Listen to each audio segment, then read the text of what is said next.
Aline Spressac et Olivier Pouls, notre invité est animateur et journaliste, télé-réalité ou émission sur une chaîne info, il sait tout faire sans jamais perdre ou presque sans sourire. Cher invité, quelques sons qui vous racontent, enfin presque là aussi.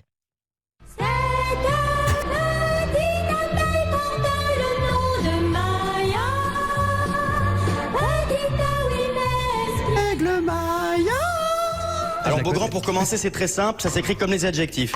Et croyez-moi, c'est pas facile à porter tous les jours. Hein. Non, on voit bien que c'est pas vous qui vous faisiez appeler moche petit quand vous étiez à l'école.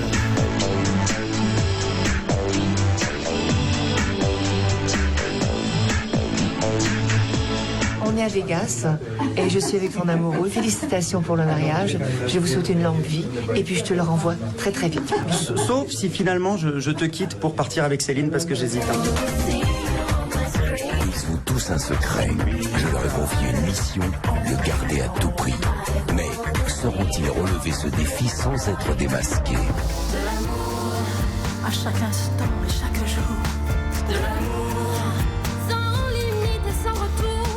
De l'amour, celui qu'on peut vivre au grand jour.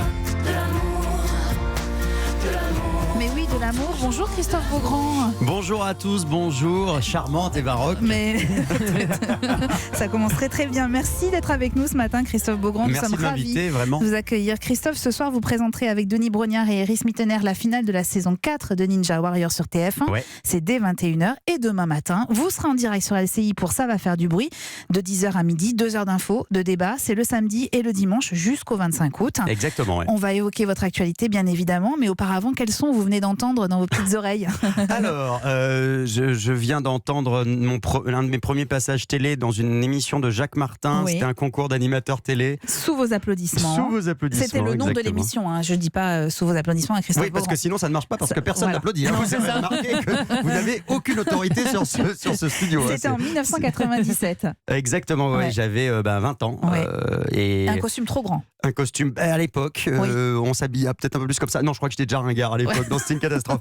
Oui, un vrai problème de look. Mais c'était un concours d'animateur télé. J'étais jeune étudiant en journalisme et j'avais participé. Et j'ai eu la chance incroyable de rencontrer Monsieur Jacques Martin, qui est une personne fabuleuse, vraiment. Il pouvait avoir un côté un peu impressionnant, peut-être un peu pas forcément très sympathique comme ça, mais en fait c'était exactement l'inverse. Il était adorable, il m'a donné beaucoup de conseils et j'ai participé à cette émission. Ça a duré toute la saison, j'ai été jusqu'en finale, mais j'ai malheureusement perdu face à une jeune femme qui a gagné un concours d'animatrice un contrat d'animatrice sur France 2 et qui était obligée de faire un procès pour l'avoir.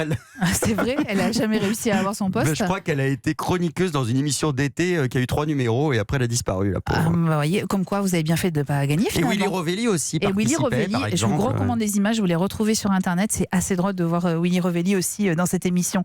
On a commencé avec Maya l'abeille parce que vous êtes quand même l'animateur qui savait par cœur le plus grand nombre de chansons, je ne sais pas comment les qualifier, de générique télé déjà. Non, mais j'ai une collection de daubes à la maison. Voilà, donc on peut le dire, hein, de daubes musicales. Il n'y a pas peur des mots. Parce que je suis hypermnésique de la daube. Je ne me rappelle que des choses qui ne servent à rien. Donc Maya l'abeille. Notamment Maya l'abeille. Et crois-moi, ça ne sert à rien. Voilà, pour le coup. Alors on a également entendu le générique, l'habillage sonore d'une chaîne à laquelle vous avez participé qui s'appelle Pink TV, qui s'appelait Pink TV, c'était en 2004. Elle existe encore, mais il n'y a plus que des films pornographiques, donc je n'y travaille plus du coup. Parce que je n'étais pas... Non mais c'était une formidable aventure quand même, Pink TV.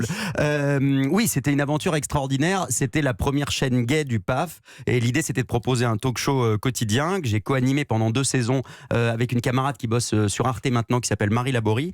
Et c'était un talk show multiculturel où on parlait à la fois de société, mais aussi de culture. On a reçu des invités exceptionnels. J'ai eu une chance incroyable de présenter cette émission pendant 2 saisons. J'étais tout jeune, j'avais 27 ans, vous imaginez. Ouais. J'étais un bébé. Et puis on a entendu la voix de Céline Dion. Céline. Parce que vous êtes allé l'interviewer à Vegas. Oui, il y a quelques mois, j'étais à Las Vegas, effectivement, pour l'une des dernières dates de Céline Dion, de sa fameuse résidence à Las Vegas. Et j'ai eu la chance, effectivement, de la voir particulièrement en forme. Oui, on a mis Céline Dion parce que c'était le côté un peu paillette et un peu people, comme vous l'aimez aussi. Oui, parce que on vous a c'est vu des dans 50 Minutes Inside, c'est par des interviews exemple. que je fais pour 50 Minutes Inside. Je fais des interviews un peu événementielles régulièrement dans l'année. J'avais fait Elton John aussi. Là, j'ai fait Céline Dion. C'est pas mal quand même. J'ai eu la chance de rencontrer des des personnalités assez extraordinaires. Et ça, tous les jours, je me pince. Je me dis quand même que j'ai la chance de faire un métier que je rêvais de faire quand j'étais gamin, qu'en plus je suis payé pour ça, et que je rencontre des gens extraordinaires. Et j'ai la chance d'être là aujourd'hui avec vous. Surtout, Donc, c'est surtout ça, pour vous dire à quel point. Parce que Céline Dion à côté d'Olivier Pouls, c'est du pipi de chat. Non, là, il faut quand même que je précise. Je vais préciser pour les gens qui nous écoutent. Il faut que vous les expliquiez, Christophe, Olivier on se Pouls. connaît depuis très longtemps, puisqu'on a démarré ensemble à LCI dans les années 80. Toi, tu as dû arriver 96. En 99, je suis arrivé. Voilà. Donc ça fait 20 Petite ans. précision pour les auditeurs, Olivier Pouls n'a pas fait que manger dans sa vie Non, il et a aussi boire. travaillé Il avant. a aussi travaillé. Ça, c'était avant. Mais alors, excusez-moi, mais moi qui travaillais avec lui, il mangeait déjà beaucoup sur son lieu de Mais travail. il a réussi à en faire son métier, et Ah, ça, mais c'est fort. Non, mais il Moi était aussi, je me pince tous les matins. C'était génial. Il était rédacteur en chef le matin, très tôt le matin, et il arrivait tout le temps avec des saucissons, du vin, etc. On travaillait pas, on mangeait. À chaque fois, c'était formidable. C'est un peu pareil. À LCI, il y avait du gras de saucisson sur les ordinateurs, mais c'était super. On va reparler de LCI où vous officiez depuis déjà quelques années. On a entendu également le générique de Secret Story, une des émissions que vous avez animées pour TF1 et NT1. Et puis De l'amour, c'était une chanson qui est magnifique, qui porte un message d'amour et d'apaisement pour lutter contre l'homophobie. Et vous apparaissez dans le clip de cette chanson. Exactement, c'est une chanson dont les ventes étaient en faveur d'une association qui s'appelle Urgence Homophobie, en fait, qui aide des personnes qui sont dans leur pays poursuivis pour leur homosexualité, qui peuvent parfois être menacés de mort, et donc qui sont recueillis en France. Et c'est une association qui aide ces gens à pouvoir s'insérer, à trouver des logements. Et d'ailleurs, j'en profite pour lancer un appel. C'est très bien que vous m'en parliez ce matin, parce que les caisses sont vides en ce moment, donc ils ont vraiment besoin d'aide. Je vous donnerai le lien.